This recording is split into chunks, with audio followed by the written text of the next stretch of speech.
She runs for an hour, hiding in ditches along the road while he stalks her with his flashlight. She finally stumbles into a neighbor's home around 2 a.m. She screams, "Gayno shot us. I know Mother and Dad are dead. I know they're all dead. I don't know why he did it. I don't know why he did it." Patsy and Donna's baby, Perry, would be the only ones to survive that night. Hal Gayno, described by one of his aunts as a quiet, wonderful person who was always willing to help, be capable of something like this. The search is mounted.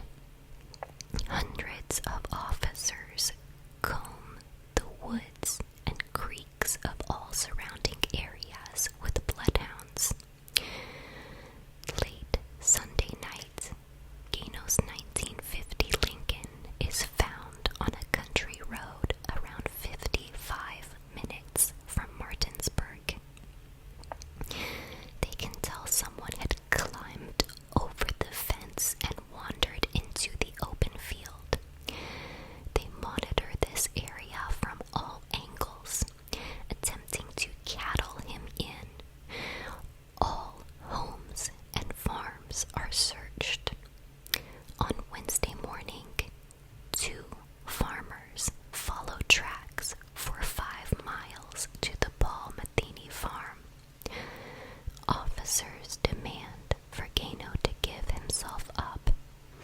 They enter the barn, one officer carrying a submachine gun.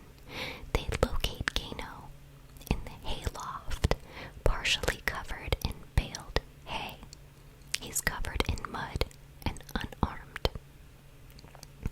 He's immediately taken into custody.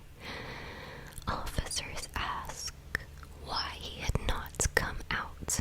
He said that he was scared. He tells the officers that he had been hiding in the woods, abandoned houses, and barns. He waded creeks to throw off his scent. At one point on Sunday evening, they had come within 15 feet of him. He also feels the need to let officers know that he had received a medical discharge from the Marines after serving 10 months due to a hernia. He stated while serving he was classified as a poor rifle shooter. He denies any involvement in the murders.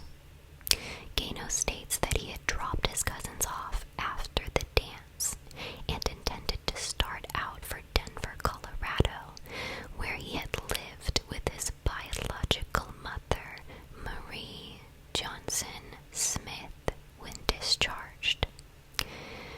He heard a broadcast on the radio of what had happened to his family and that he was a suspect.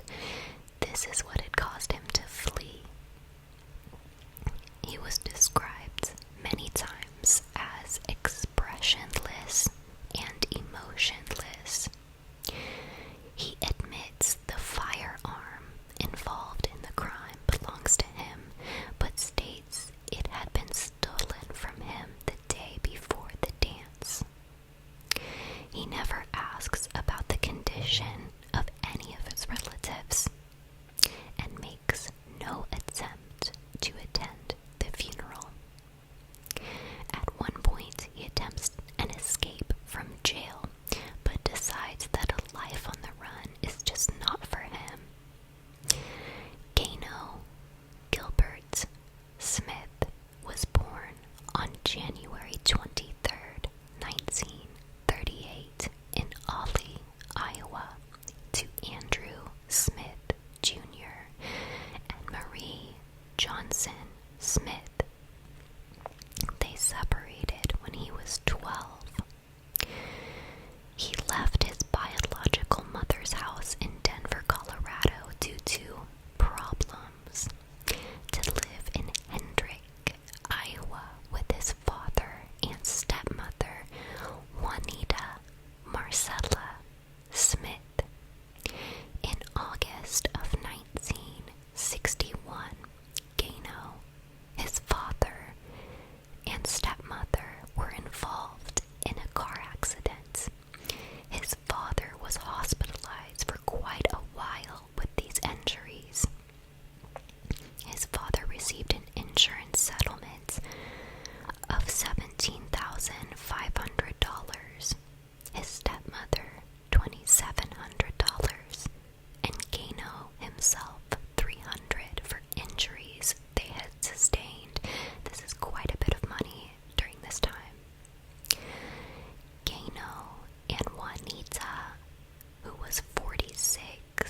grocery store employee in Martinsburg named Violet Knock recalled seeing Gayno in the store the day of the May murders and stated he was so concerned about one of the boys being sunburnt and had bought some lotion for him.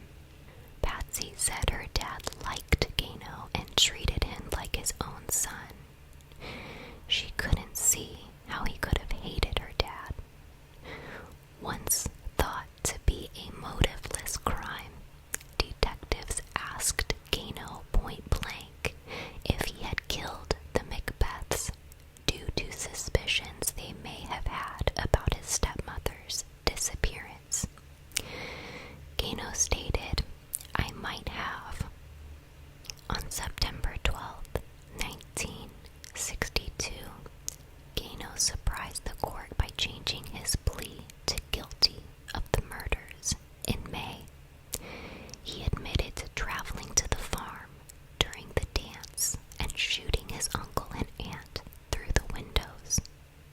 He then dragged their bodies to the garage, cleaned up the evidence in the living room, cut the phone lines, and pulled the light fuses. He claimed he had thrown the murder weapon on the side of the road in the country, but it has never been found. He denied killing his stepmother Juanita, but would later admit to this as well. Patsy delivered a terrifying 18-minute testimony of the night her family was taken from her. She described the game of hide and seek she had to play in order to survive.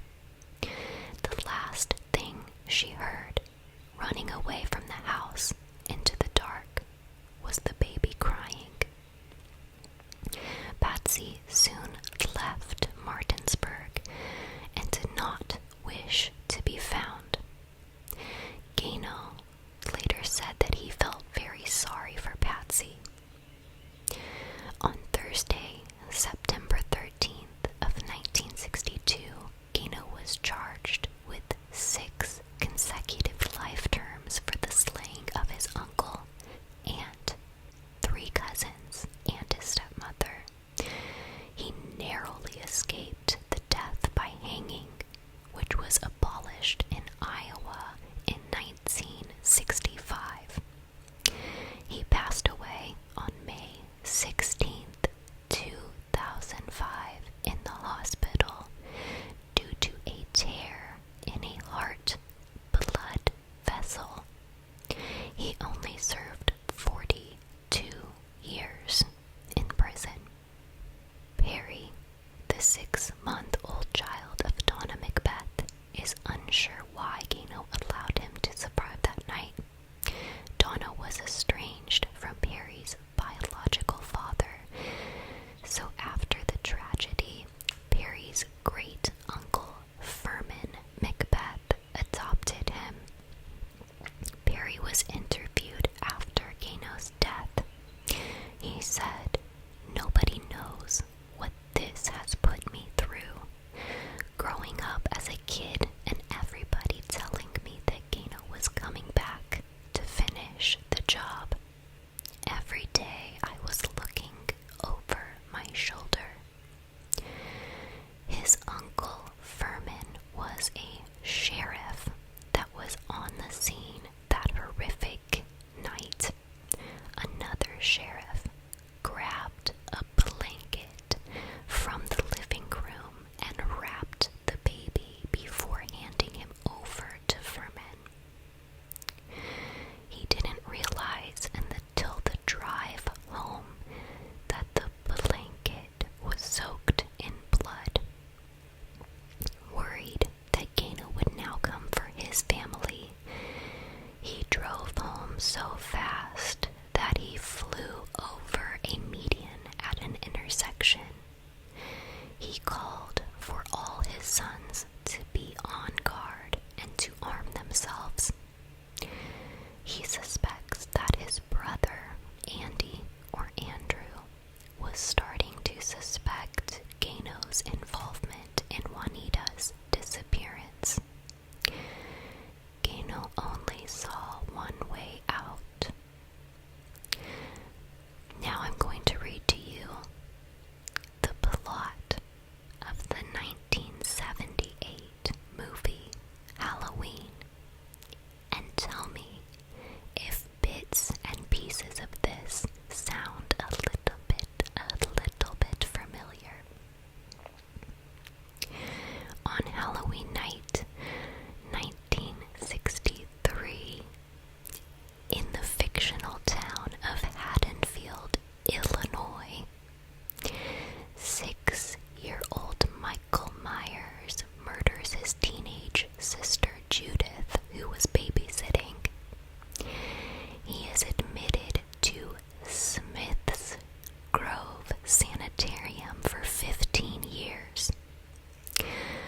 rushing